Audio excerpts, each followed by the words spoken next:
कि जो पेट्रोल हमें 60 रुपये प्रति लीटर मिलता था अब कुछ बढ़े हुए मूल्य में मिलेगा। कितना बढ़ा हुआ मूल्य है? देखिए यहाँ पे लिखा हुआ क्रय मूल्य में 5% की वृद्धि होगी। मतलब 60 रुपया में हम खरीदते थे, अब उसको हम ज़्यादा में खरीदेंगे क्योंकि वृद्धि हो गई।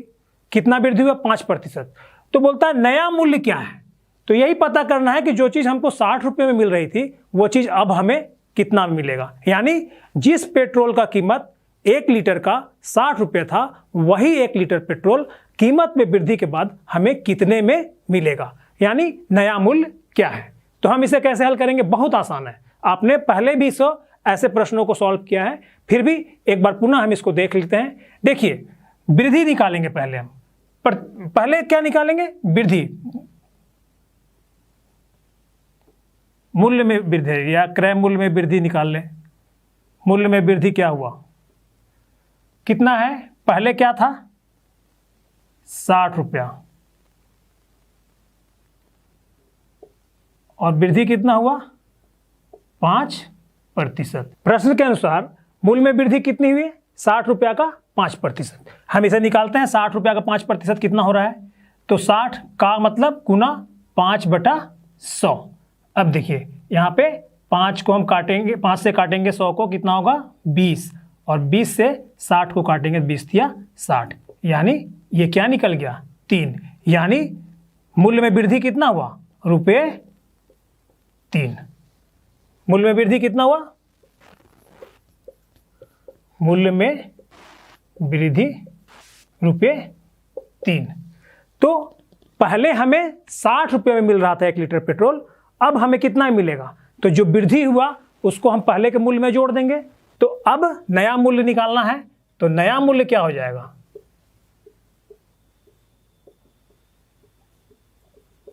पहले का मूल्य प्लस वृद्धि। तो पहले कितना था? 60, अब कितना हुआ? तो अभी का नया मूल्य कितना हो गया? ₹63। यानी जो पेट्रोल 1 लीटर हमें 60 रुपया मिलता था, 5% की वृद्धि के बाद वो पेट्रोल हमें अब 63 रुपया में मिलेगा। आइए अब एक और प्रश्न लेते हैं। वर्षा ऋतु में मंदी के कारण 500 रुपये में मिलने वाली जींस के मूल्य में 30% कमी की गई, तो मूल्य में कितना ह्रास हुआ और नया मूल्य क्या होगा? प्रश्न क्लियर है? अभी वर्षा ऋतु है। वर्षा ऋतु में क्या होता है कि बाज़ारों में थोड़ी सी शिथिलता आ जाती है, लोग खेती बाड़ी के काम में व्यस्त हो जाते हैं, तो मार्केट में लोगों का खरीदना बेचना थोड़ा कम हो जाता है। ऐसे में उसको हम मंदी कहते हैं। तो मंदी के कारण क्या हुआ कि जो जीन्स, आप जीन्स पहनते होंगे, जो जीन्स 500 रुपये में मिल रही थी उसमें उसकी कमी में 30% की कमी कर दी गई। कितना कमी किया गया? 30%। तो आपको बताना है कि मूल्य में कितना ह्रास हुआ। मतलब जो चीज़ 500 में मिल रही थी, अब उस 500 में कितने रुपए कम देने पड़ेंगे हमको। तो वो निकालने के लिए हम क्या करेंगे?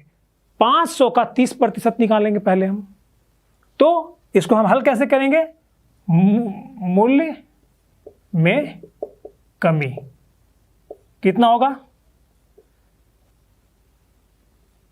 500 का 30%। तो 500 का मतलब गुना 30/100। देखिए 1 शून्य, 2 शून्य यहाँ है और 2 शून्य यहाँ है, कट गया। यानी 30 को 5 से गुना करेंगे तो कितना? यानी मूल्य में कितनी कमी हुई? ₹150। तो नया मूल्य ज्ञात कीजिए। ये तो कमी था, ह्रास, जो हम ह्रास निकाले कि कितना ह्रास हुआ। तो कितना ह्रास हुआ? 150 रुपये का ह्रास हुआ। तो नया मूल्य ज्ञात कीजिए। तो नया मूल्य क्या हो जाएगा?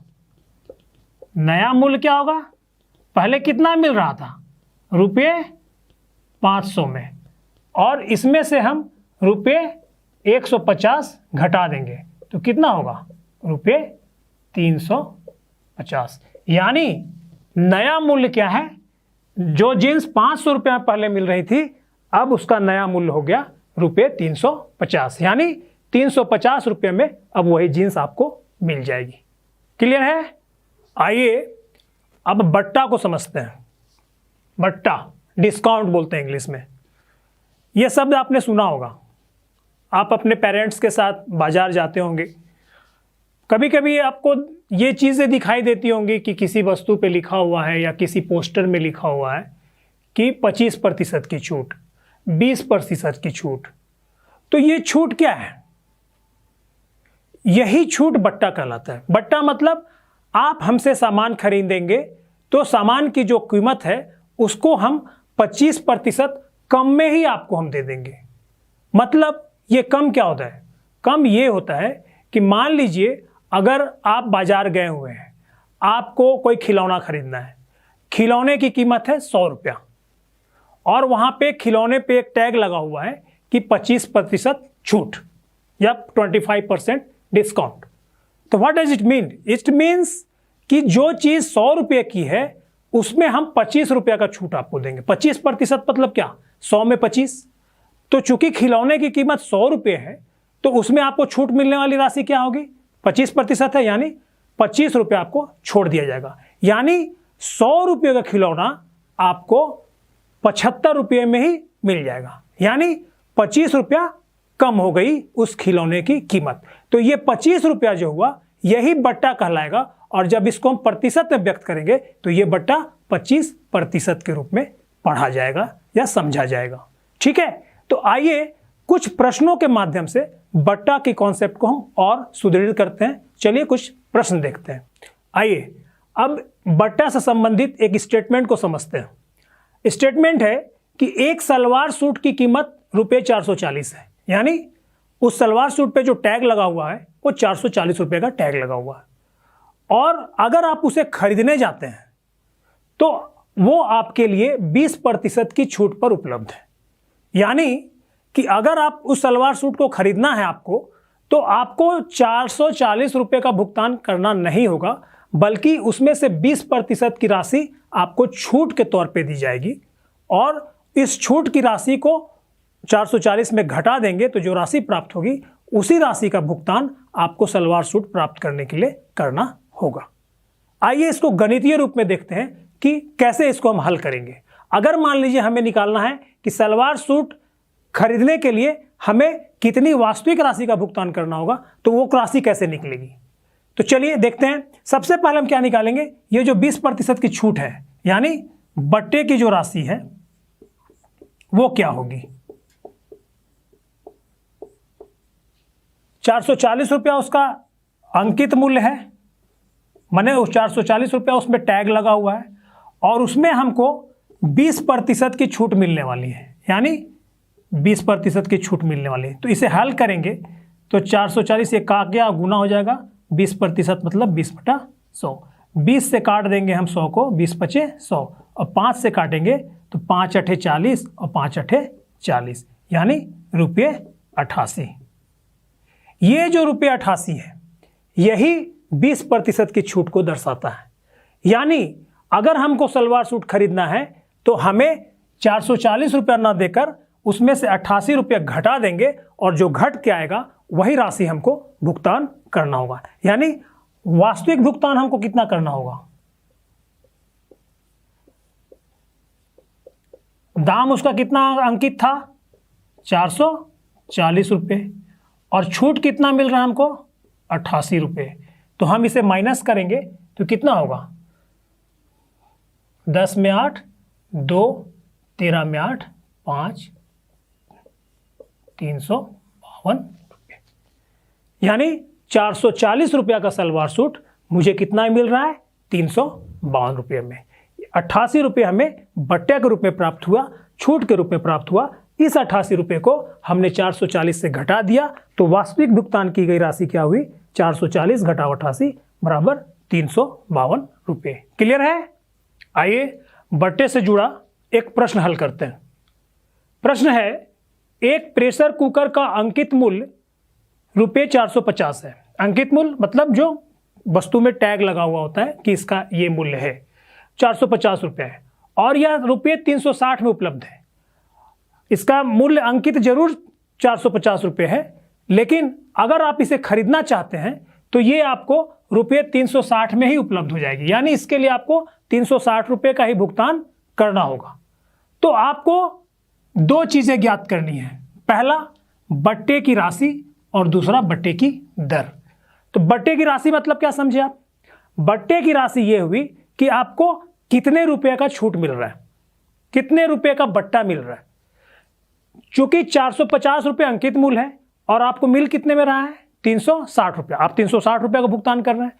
तो आपको जो राशि बट्टे की राशि निकालनी होगी, तो बट्टे की राशि सीधा सीधा क्या होगा, बट्टे की राशि जो हो जाएगा, ये अंकित मूल्य कितना है, रुपये 450, और हम कितना भुगतान कर रहे हैं, रुपये 360।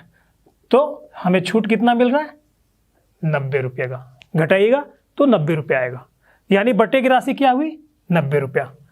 दूसरा है बट्टे की दर निकालना है। बट्टे की दर निकालने के लिए हमको ये देना है कि 100 में कितना प्रतिशत, ये जो राशि है ये कितना प्रतिशत हुआ, यानी 100 में कितना। तो हमको जो 90 रुपये का छूट मिला, जो बट्टा मिला, वो कितने मिला है, 450 रुपये में। तो हम 100 रुपये में निकालेंगे कि 100 रुपये में हमें कितना छूट मिला। तो 100 रुपये में जो छूट मिला होगा वही बट्टे की दर होगी, यानी प्रतिशत में निकलेगा वो। तो हम क्या निकालें, रुपये 450 अंकित मूल्य है, तो बट्टा रुपये 90 है।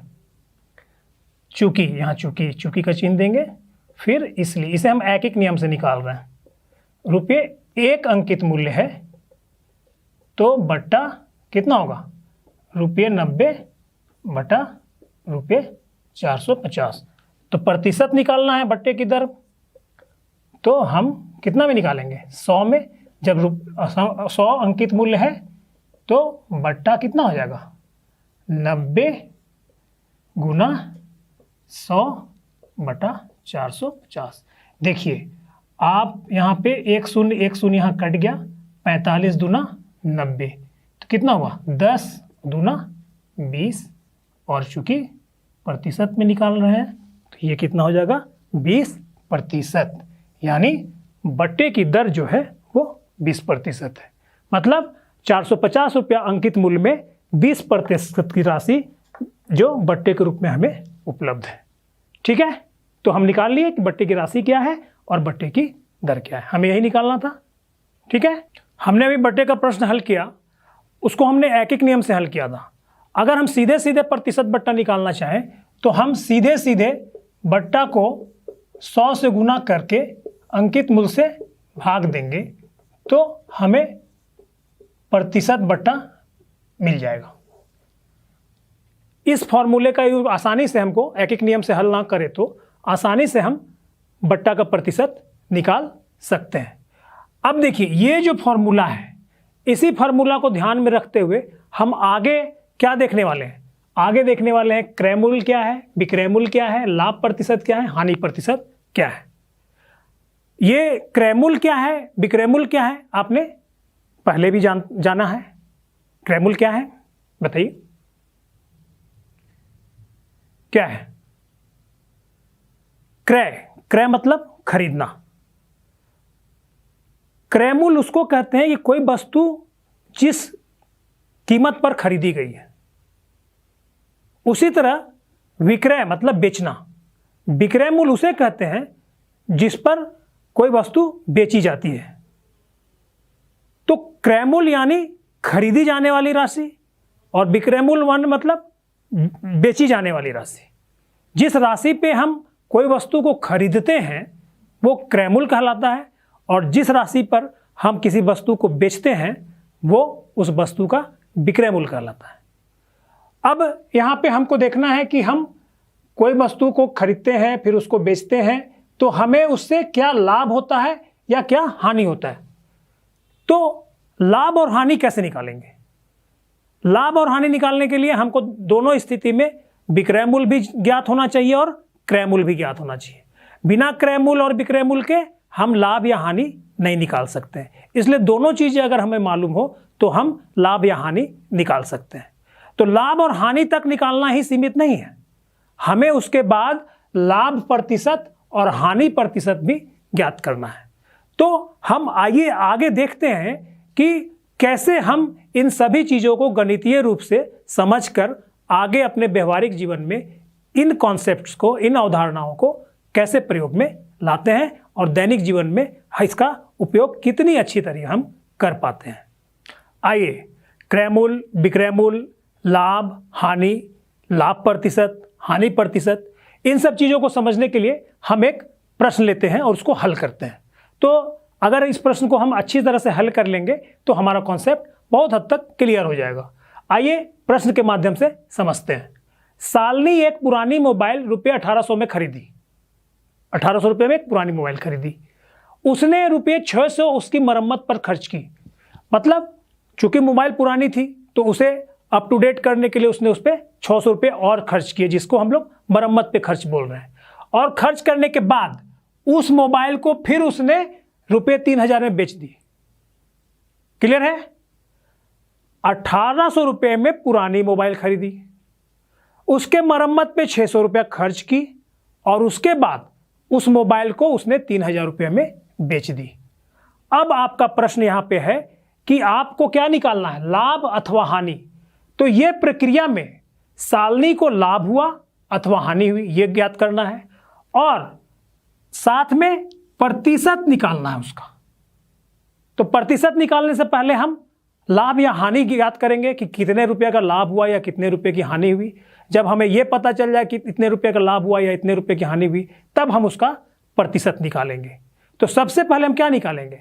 सबसे पहले हम ये पता करेंगे कि सालनी को वास्तविक रूप में कितना खर्च करना पड़ा उस मोबाइल को खरीदने बराबर है।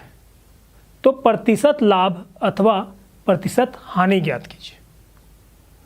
प्रश्न समझ में आ रहा है? क्लियर है? 50 वस्तुओं क्रय मूल्य 40 वस्तुओं के विक्रय मूल्य के बराबर है। प्रतिशत लाभ अथवा प्रतिशत हानि निकालना है। हमें क्या चाहिए? आप देख रहे हैं, सबसे पहले हमको वस्तु की संख्या जाननी होगी, उसके बाद हम क्रय मूल्य का पता करेंगे, उसके बाद हम विक्रय मूल्य का पता करेंगे, उसके बाद ही हम प्रतिशत लाभ या प्रतिशत हानि ज्ञात कर सकते हैं। तो सबसे पहले हम क्रय मूल्य कैसे निकालेंगे और विक्रय मूल्य कैसे निकलेगा? ये तो बहुत स्पष्ट नहीं है। 50 वस्तुओं क्रय मूल्य 40 वस्तुओं के विक्रय मूल्य के बराबर है, तो चीज़ें उतनी क्लियर नहीं है जितनी क्लियर होनी चाहिए थी।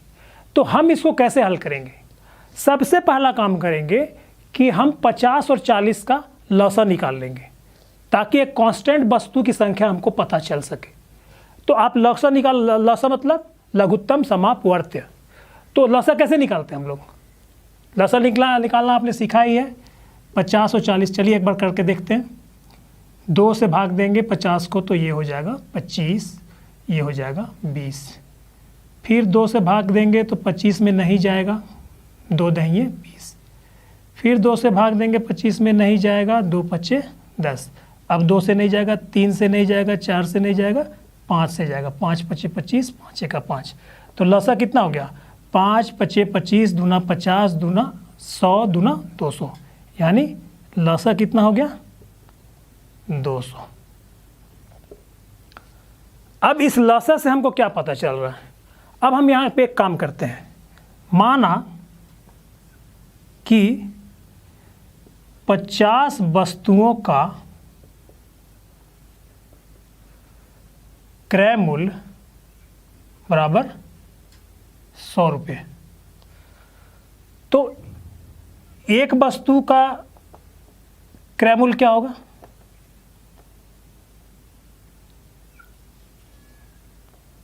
रुपये 100 बटा रुपये 50। तो हम 200 वस्तुओं क्रय मूल्य निकालेंगे।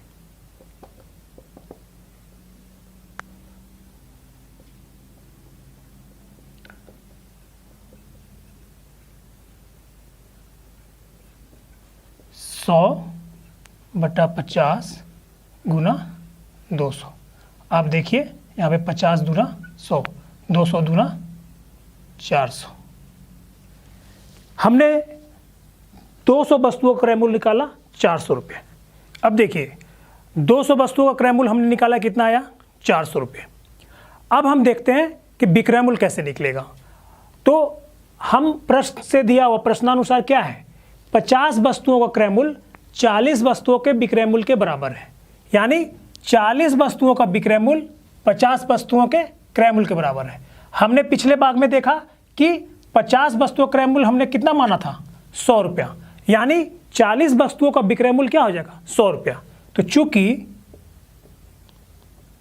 40 वस्तुओं का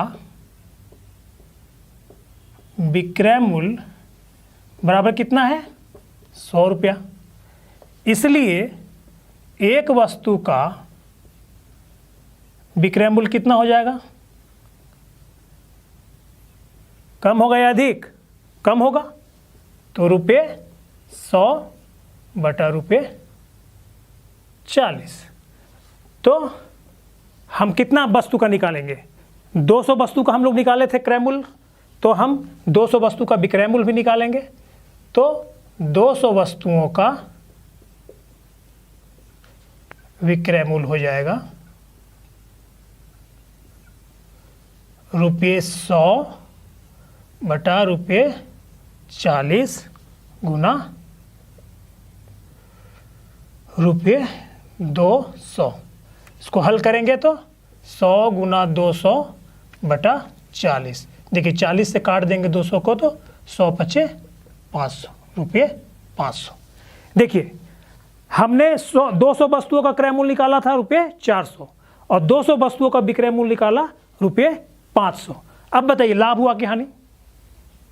क्रय मूल्य 400 रुपया, विक्रय मूल्य 500 रुपया, लाभ हुआ कि हानि। स्पष्ट है, विक्रय मूल्य क्रय मूल्य से ज़्यादा है इसलिए लाभ हुआ। तो लाभ कितना हुआ, लाभ बराबर क्या होता है, विक्रय मूल्य घटाव क्रय मूल्य। तो विक्रय मूल्य कितना हुआ, रुपये 500 घटाव क्रय मूल्य कितना है, रुपये 400। तो लाभ कितना हो गया, 100 रुपया। तो हमें क्या निकालना है, प्रतिशत लाभ अथवा प्रतिशत। तो यहाँ प्रतिशत लाभ निकालेंगे तो प्रतिशत लाभ क्या हो जाएगा, हमें क्या फॉर्मूला मालूम है, प्रतिशत लाभ निकालने के लिए लाभ गुना 100 बटा क्रय मूल्य। तो लाभ कितना है, यहाँ आ जाते हैं। लाभ हमें मिला है 100 रुपया गुना 100, क्रय मूल्य कितना है 400 रुपया। देखिए 100 चौके 400 4 25, यानी लाभ कितना हुआ 25%। क्लियर है नहीं। हम इस सवाल को हमने हल किया, 50 वस्तुओं का क्रय मूल्य 40 वस्तुओं के विक्रय मूल्य के बराबर है। हमने सबसे पहला काम किया कि 50 और 40 का लसा निकाला, 200 आया। हम 200 को वस्तुओं की संख्या मानकर काम किए और आगे बढ़े। हमने सबसे पहले 200 वस्तुओं का क्रय मूल्य निकाला, फिर हमने उन्हीं 200 वस्तुओं का विक्रय मूल्य निकाला और इसके लिए हमने आधार बनाया 50 वस्तुओं क्रय मूल्य 40 वस्तुओं के विक्रय मूल्य के बराबर है। इसको आधार बनाते हुए हमने 200 वस्तुओं का क्रय मूल्य निकाला, फिर विक्रय मूल्य निकाला। जब हमें क्रय मूल्य प्राप्त हो गया, विक्रय मूल्य प्राप्त हो गया तो हमने लाभ निकाला और लाभ प्राप्त हो गया तो हमने प्रतिशत लाभ निकाला। क्रय मूल्य था 400 रुपये, विक्रय मूल्य था 500 रुपये, लाभ था 500 घटाओ 400 100 रुपये। और ये 100 रुपये को जब हमने प्रतिशत लाभ में बदला तो ये प्रतिशत लाभ हमें 25% प्राप्त हुआ। यानी 50 वस्तुओं क्रय मूल्य 40 वस्तुओं के विक्रय मूल्य के बराबर है तो लाभ होगा और प्रतिशत लाभ 25% होगा। तो बच्चों हमने देखा बट्टा क्या है, प्रतिशत बट्टा कैसे निकालते हैं,